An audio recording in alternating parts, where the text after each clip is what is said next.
Bonjour à vous, ici David Laroche de la série Wake Up Calls, rendez-vous quotidien pour booster et inspirer votre vie. Aujourd'hui, voyons comment utiliser pleinement votre potentiel.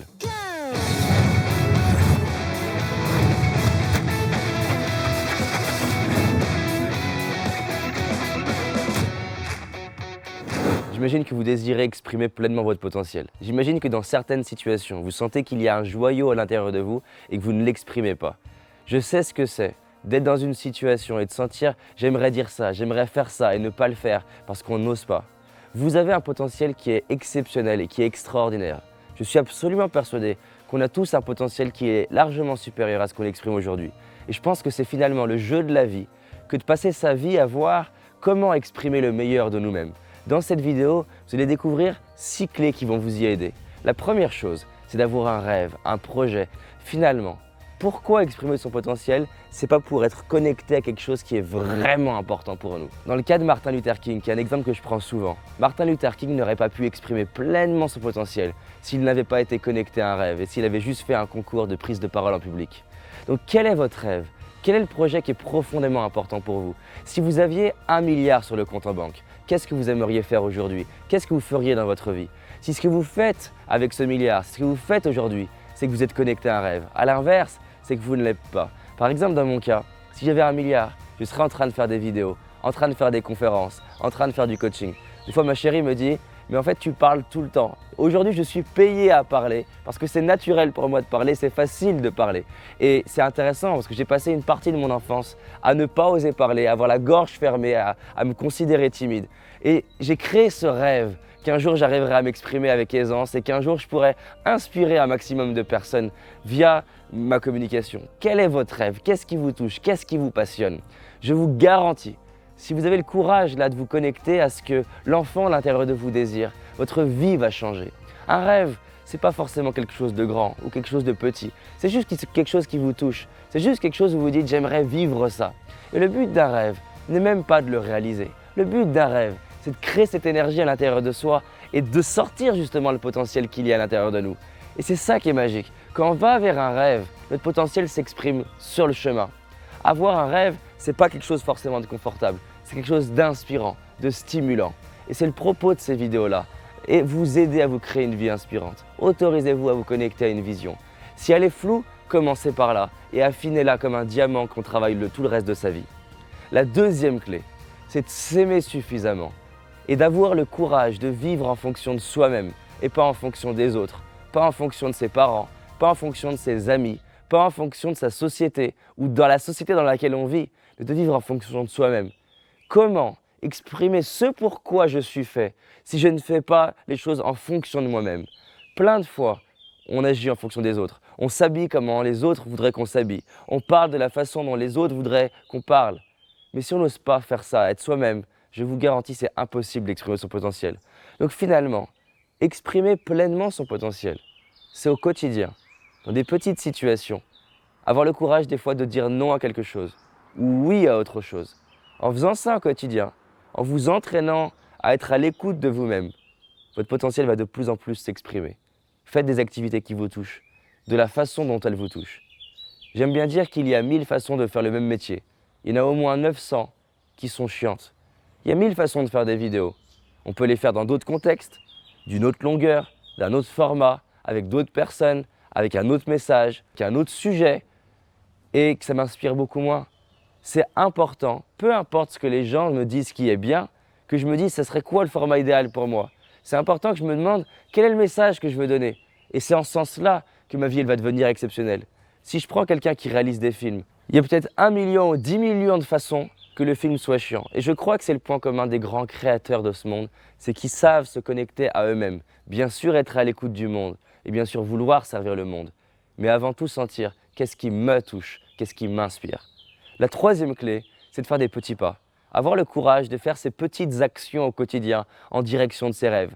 Ou des fois même juste avoir le courage de faire des choses nouvelles. Quand j'étais mal dans ma peau et timide, je me suis pris l'engagement à mes 15 ans de faire tous les jours quelque chose de nouveau. Je vous avoue que je n'ai pas tous les jours réussi. Mais c'est resté en moi, comme finalement un code d'honneur vis-à-vis de moi-même.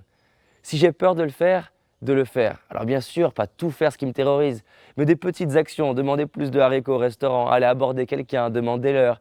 J'étais vraiment mal.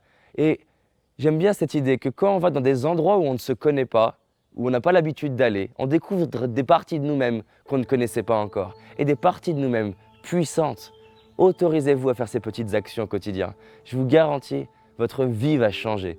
Peut-être pas de façon perceptible aux yeux des autres, mais 1 an après, 3 ans après, 10 ans après. Aujourd'hui, ça fait 12 ans que j'ai pris cette décision. Et il y a des gens qui disent « Mais waouh, comment tu fais pour être si à l'aise à l'oral ?» Je leur dis « Mais t'imagines pas depuis ces 12 ans, le nombre de petits pas que j'ai fait.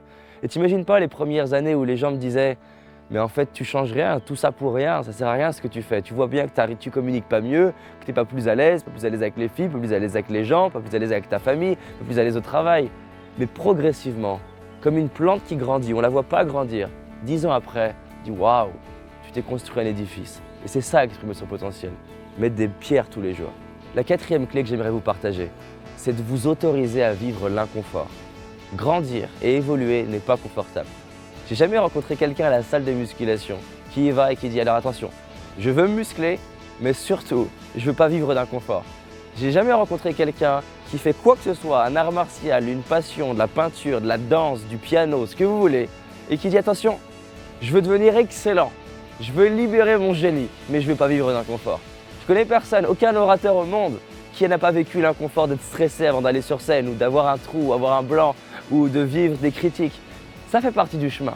Mais j'aime bien dire aux personnes qui me disent « Mais David, c'est dur, j'arrive pas à faire ça, c'est dur. » J'aime bien leur dire « Tu sais, des fois, avoir une vie de merde, c'est dur aussi. » Pendant des années, je me fouettais, je m'insultais. Et c'était dur aussi. C'était dur de me demander « Est-ce que je vais me suicider ce soir ?» C'était dur de me dire « Je suis une merde, je suis pas assez, ma vie est pourrie, je suis pas à la hauteur, j'ai pas de valeur » et toutes les phrases qui vont avec. Oui, c'est des fois inconfortable d'évoluer. Là, c'était inconfortable de me lever à 5h30 avec l'équipe et qu'on mette en place tout le matériel pour faire cette vidéo. Mais encore une fois, je suis connecté à un rêve et je me suis dit « Mais ça fait partie du chemin » et c'est ça finalement, avoir quelque chose de fort pour soi. Donc autorisons-nous à vivre l'inconfort. Bien sûr, de l'inconfort qui est connecté à un rêve. La 5e chose, c'est de vous créer un nouveau circuit neurobiochimique. J'aime bien cette idée qui repose sur certains travaux scientifiques que finalement, on devient ce qu'on est le plus souvent. Si je fais tourner à l'intérieur de moi régulièrement de la colère, mes récepteurs cellulaires deviennent addicts à la colère. Ça veut dire que je vais passer d'une émotion de colère à une humeur de colère et à une personnalité de quelqu'un qui est en colère, qui a une personnalité colérique. Ou alors, je vais passer d'une émotion de peur à une humeur de peur, à une personnalité de peur qui est une personnalité peureuse. C'est quoi la différence entre une émotion et une personnalité? Une émotion, ça vient, ça repart, et il y a une raison extérieure à ça. Une personnalité, il n'y a plus de raison. Quand tu as une personnalité de peur, ça donne quoi? Tu es sur son canapé, il n'y a rien qui se passe, et tout seul, tu te mets à avoir peur. Il ne se passe rien. Et il y a même la personne, tu lui dis « Mais pourquoi tu as peur ?» Je ne sais pas, mais bon, dans le doute, je me mets à avoir peur parce que une fois, il y a 10 ans, tout allait bien et il s'est passé une merde, donc je préfère m'inquiéter. Pareil pour la personne qui est en colère, tout est apaisant et la personne se met quand même en colère dans le doute. Donc ça, c'est la différence entre une émotion et une personnalité. Donc nous, ce qu'on veut là pour exprimer son potentiel, c'est rendre notre corps addict à l'expression de notre potentiel. Donc, comment on change sa biochimie? Rapidement, parce qu'on a peu de temps dans les wake-up calls. Par la posture, une posture ouverte, un visage ouvert, des mains ouvertes, tout le corps qui respire. On va en parler dans toutes les vidéos de la respiration. Et après, mettre des pensées sur ce qui marche dans le passé, des pensées sur ce qui marche dans le présent et des pensées sur le futur de ce qui pourrait marcher. Quand j'aligne mon corps et mes pensées dans la bonne direction, naturellement mon potentiel s'exprime. L'inverse, c'est quoi? C'est dire je veux faire tel truc et le corps qui part dans l'autre sens. Par exemple, je veux faire de la prise de parole et le corps qui dit non, surtout pas. Ou je veux gagner de l'argent et la gorge qui déglutit. Là, ça veut dire quoi? Penser dans un sens, corps dans l'autre sens. C'est toujours le corps qui est le plus puissant.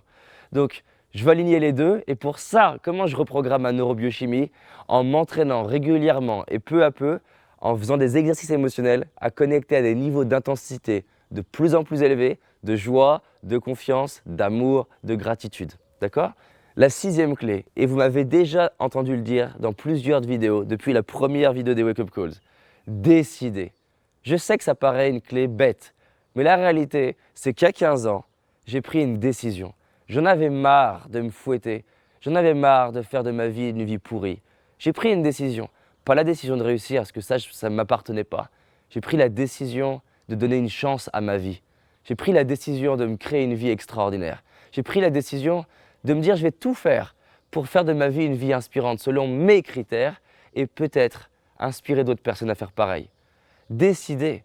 Ce jour-là, j'écoutais Martin Luther King, j'avais des larmes de gratitude, des larmes d'inspiration, c'était douloureux, mais j'ai pris la décision de faire de ma vie quelque chose qui m'inspire. J'espère que dans cette vidéo, il y a au moins une phrase, une idée, un exemple qui vous touche. Peut-être que vous avez déjà pris 1000 fois la décision, mais peut-être qu'aujourd'hui, cette décision, elle va être différente, parce que peut-être que vous allez la prendre plus du ventre. Prenez la décision, pas une décision de faire quelque chose qui ne vous correspond pas, la décision d'aller faire quelque chose qui vous correspond. Peut-être la décision de faire quelque chose de nouveau aujourd'hui. Prendre votre téléphone et dire je t'aime à votre père, créer une entreprise, faire un tour du monde, aller dire quelque chose à quelqu'un dans la rue.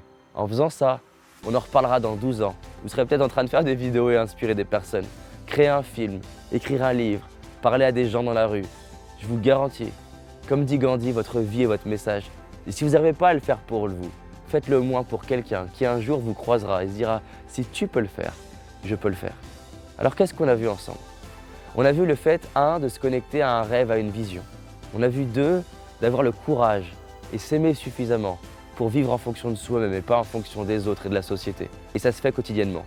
On a vu 3, de faire des petits pas, des petites actions inconfortables, des petits sauts dans l'inconfort. On a vu 4, de s'autoriser à vivre l'inconfort. De se permettre finalement de se dire, oui, évoluer c'est inconfortable, mais finalement, régresser c'est inconfortable, stagner c'est inconfortable. La vie, c'est confort et inconfort, plaisir, souffrance. On n'y échappe pas. Et le but n'est pas d'y échapper. Comme dit Einstein, l'amour c'est la synthèse des opposés. Le but de la vie, c'est d'apprendre à aimer ce qui est et d'apprendre à s'aimer tel qu'on est. 5, de vous créer un nouveau circuit neurobiochimique en vous rendant progressivement addict à des émotions qui vous inspirent et qui vous aident à aller vers vos rêves. Et 6, prenez cette décision. Engagez-vous avec vous-même. Un des exercices que je fais souvent faire en séminaire, c'est de le promettre au petit garçon, à la petite fille que vous êtes. Je me suis promis, j'ai promis au petit David de faire de cette vie une vie extraordinaire. Et je veux un jour croiser un enfant qui ressemble à l'enfant que j'étais et pouvoir lui raconter mon histoire et qu'il puisse se dire « je vais le faire ». Tout comme Martin Luther King a su le faire avec moi, sans même que je le rencontre. Donc on peut le faire à quelqu'un qui est décédé. Donc finalement c'est ça, exprimer son potentiel. C'est avoir le courage d'être suffisamment soi-même, de vivre en fonction de soi et non en fonction des autres. Si cette vidéo elle vous a inspiré, partagez-la. Des fois il suffit de juste une vidéo pour qu'une personne prenne une décision de transformer sa vie. Cliquez aussi sur le bouton j'aime, ça me fait grandement plaisir et on avance ensemble. Merci à vous.